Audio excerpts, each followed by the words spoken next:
What's up, folks? We're back here with another opinion article. More news in the bass fishing industry. Swindle and Trey McKinney situation. No wake zone rules infraction. Who did what right? Why did G-Man make the extra video? All this good mess. Hang tight here. Let's go ahead and fire this up and let's get into the topic.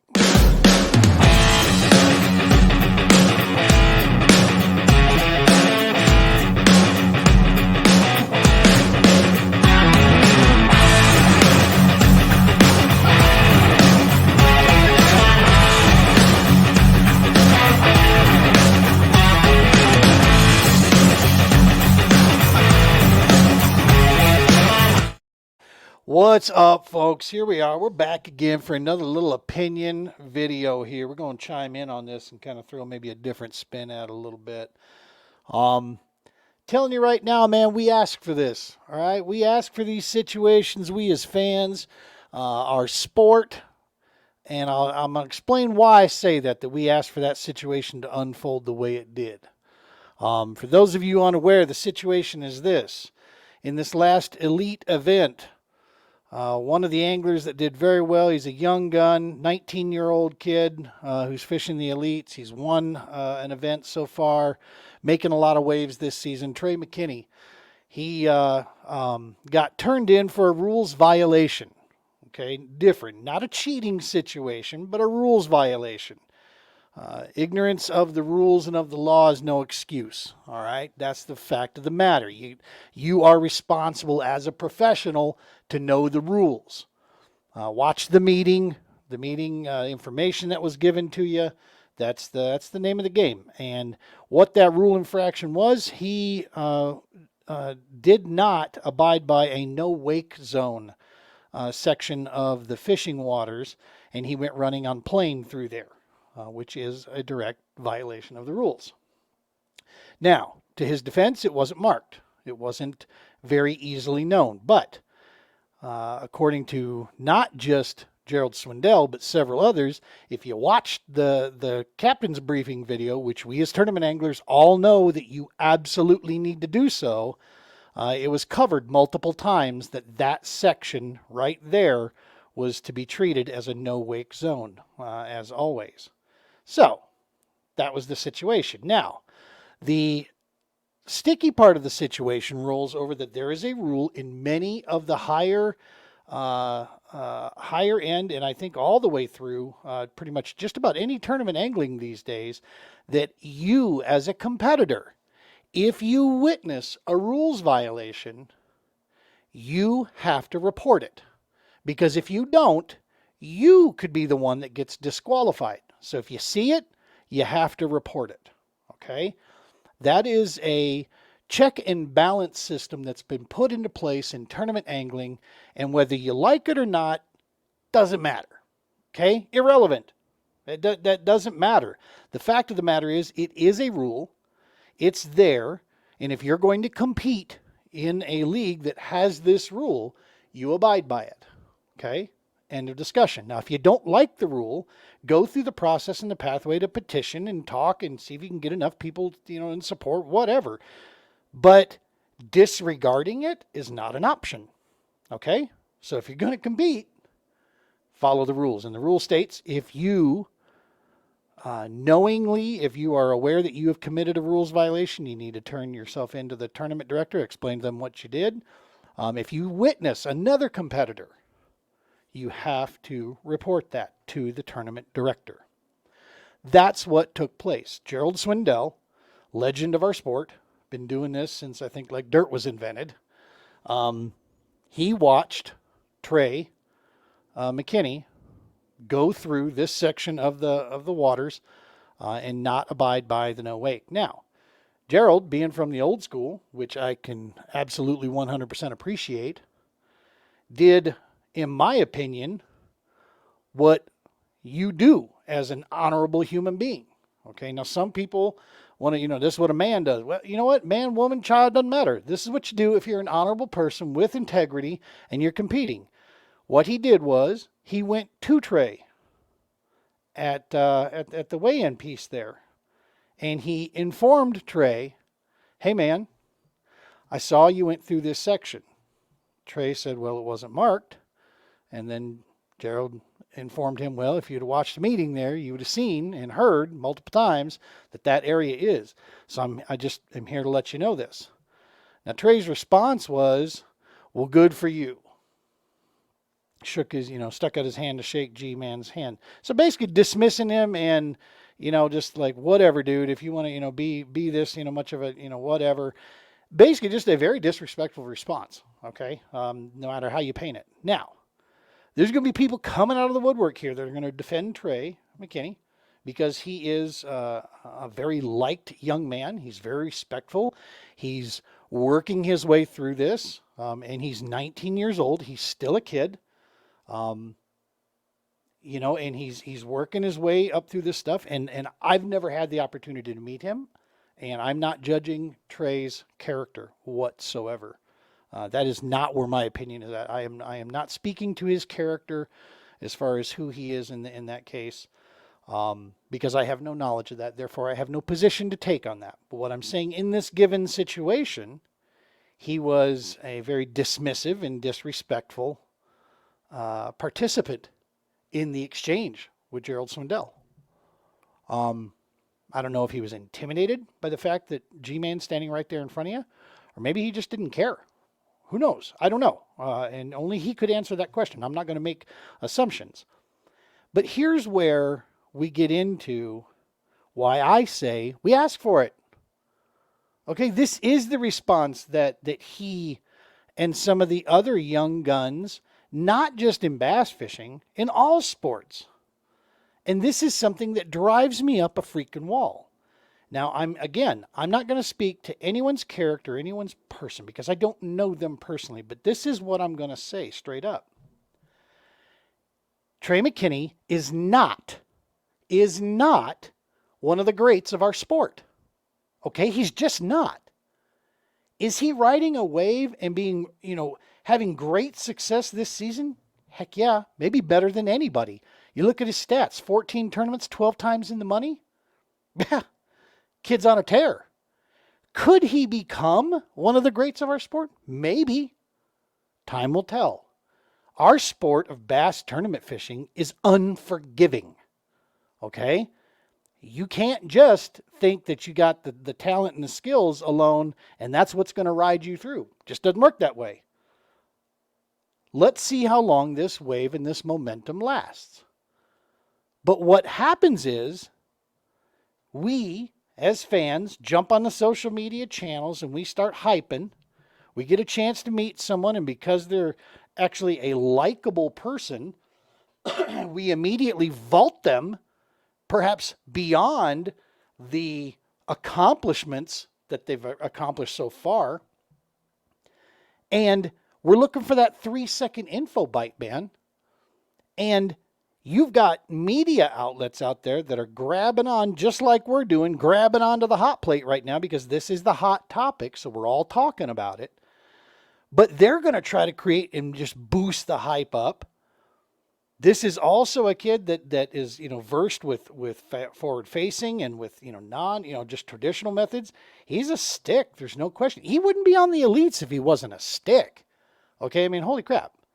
You don't buy your way to the elites in our sport. It just doesn't work that way. He's a hammer. He's a stick. He's one of the best in the world for sure, because he's on the elite series. But is he a great of our sport? No. He's a 19-year-old kid who's got almost $250,000 in winnings. And he's got everybody swinging from his jock right now in the media. Everybody is clamoring to this young man and boosting that ego up and pushing it and inflating it up and making him basically, in this case, you can't help but see what's going to happen to a 19-year-old young man's ego is going to start to get there. Because what kind of balls do you got to have to be snarky with Gerald Swindle? Excuse me? What? With G-Man himself, you going to give a snarky-ass response? I don't care if you like it or not.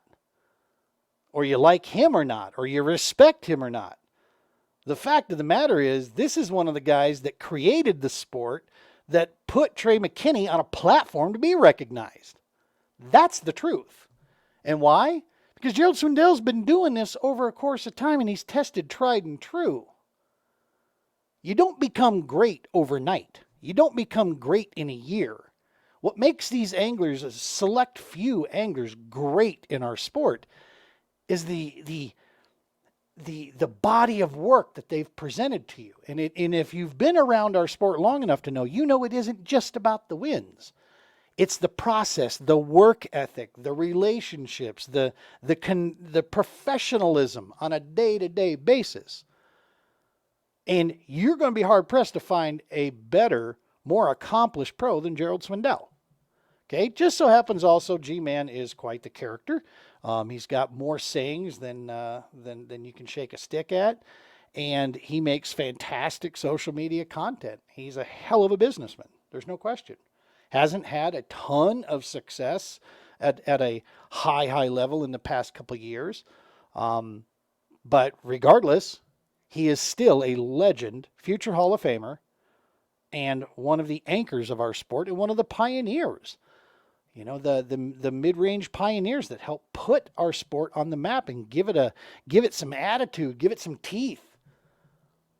So for a young man, where do you got to be mentally, Trey McKinney? Where does he have to be mentally to, even if he was upset with Gerald, even if he didn't like what G-Man was saying, to respond like that arrogantly? Again, this isn't a statement at Trey's character. What this is a product of what happens when we as fans and as the media outlets boost this kid's ego into areas that it should not be. The kid's riding a wave right now, okay? That's what you can report on. He's had a ton of success since he got in. Is he a great of our sport? Is he one of the top, 5 anglers of bass fishing right now? Hell no. No, he hasn't earned that yet. He's got a long ways to go before he can crack, in my opinion, the top 20. A long way to go. 14 tournaments. That's it. Okay, that's what, 1.5 seasons? 2 seasons, depending on where you're at? Come on, dude. You got anglers. KVD just retired after 33 freaking years. Okay? You got names running around out there, the Hackneys, the Christies, the Hank Cherries. These guys have been doing this stuff a long time, the Swindles. So before we start looking at Trey a little bit too much, we need to start also looking at ourselves, is what I'm getting at here. Stop putting these kids in this realm of greatness before they've earned it. Now, I know you want the headline, man. You want to sell the deal. You got to get that going. Okay, but we as consumers, we don't have to eat that mess up, but we can keep it in check. The statement is Trey McKinney is right now one of the most successful anglers this year. No question. And he has a track record right now of showing a great deal of success. No question. But he is not one of the greats of our sport yet. He has a long way to go to earn that. Just like all the other greats had to go through and earn that for themselves. Okay, I think what we end up doing when we take the Ben Millikens, when we take the Trey McKinneys, and we take these young guns and we elevate them to this top upper echelon, deal, we're doing a disservice to the Rick Cluns, to the Hackneys, to the Skeet Reeses, to the Ott Defoes, the Edwin Evers. You're doing a horrible disservice to the greats of our sport that have put in time and years and just a body of work, of professionalism all over this country and all through our sport. You do a disservice to them, in my personal opinion. And you set these kids up to get overinflated egos thinking that they're in some realm that, quite frankly, they're not. I'm assuming, okay? I'm going to assume some stuff here about just knowing what I know of Gerald Swindle and watching who, and following his career over the years and watching several seminars that he's done, one of the most impactful one was with the National Professional Anglers Association, as I'm a member of that, and had the pleasure to watch his presentation to the MPAA members. And knowing about him, there was zero ill will that he ever intended by putting that video out that he did. But the fact of the matter is he put it out just to make sure that truth and understanding is in place, okay? That, hey, hold tight. There ain't no beef here. There's no big deal. But if you want the truth, I'm going to give you the truth. And here it is. This is it. Now, for those whining that he, G didn't have to do that, well, sure he did. Because you know what was coming next is the trolls around the internet were going to be jumping around and going to start calling out G as being this old guy who's complaining about the young guns and all this horse mess. No, he stopped it dead in its tracks. Called it straight to it, owned his portion of it, told exactly what happened down there, and was straightforward. And not once in there did he throw shade at Trey. Quite frankly, he could have been more like, listen, that was a pretty punkish thing for you to do. He didn't say that. He said he was taken aback. He's like, what? Excuse me? You talking to me like that? And good Lord, I think he's earned that right to consider that some 19-year-old kid who's been in the sport, for a season and a half or season and a couple seasons here is basically responding to him that way after he's doing him a favor by coming up to him. Instead, because of that response, it put G in a position that he had to do what he had to do. Like I said, we can control a lot of this stuff, and this is the danger in just overhyping these young kid athletes. I've said this before, and I know it's kind of off topic or whatever, but it's the same reason why I think these college kids getting paid to play college sports is such a horseshit, horrible idea. It's too much responsibility, too fast, and it takes away from doing the one thing. Keep in mind, we're not curing cancer here, okay? We're not open heart surgery here. They're playing a sport, so they're, let's put it in perspective what they're doing before we elevate these athletes to some unbelievable level that they should earn millions of dollars. Like hell, they're doing what they love to do, and they're playing a game, okay? At the end of the day, that's the truth. They're playing a game, and it's for our entertainment. That's, this piece.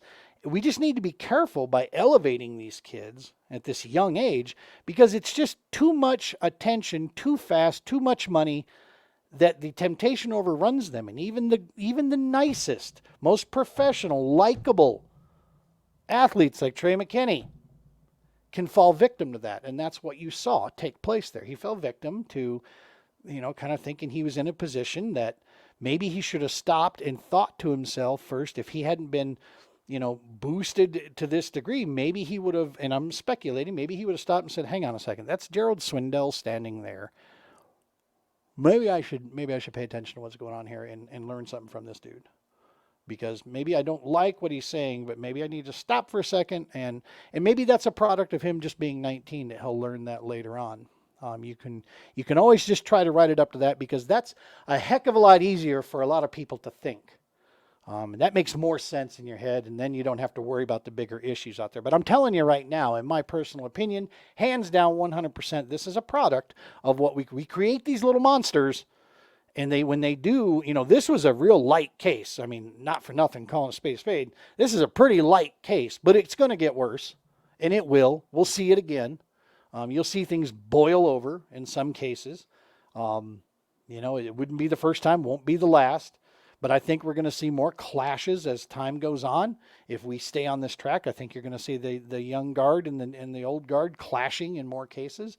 And that's a shame because this should be, one of those cases where the two can learn from one another, work from one another, and the torch can be passed, eventually through there. So anyway, folks, that's going to wrap it up for our little opinion here on the Gerald Swindle, Trey McKinney situation. Let me know what you think. Throw some comments down here. You agree? Don't agree? You got your own opinion on the deal? Let's throw it down there and let's see if we can get some discussion going here. I appreciate all comments, whether you like my opinion or not. That's always acceptable. We don't do the clickbait stuff. We're not here to do that. We just throw our opinion out there and just kind of see where it lands. So don't forget also, smash that subscribe button. That's a huge way to help support the channel. We appreciate you guys. Tight lines, y'all. Be safe.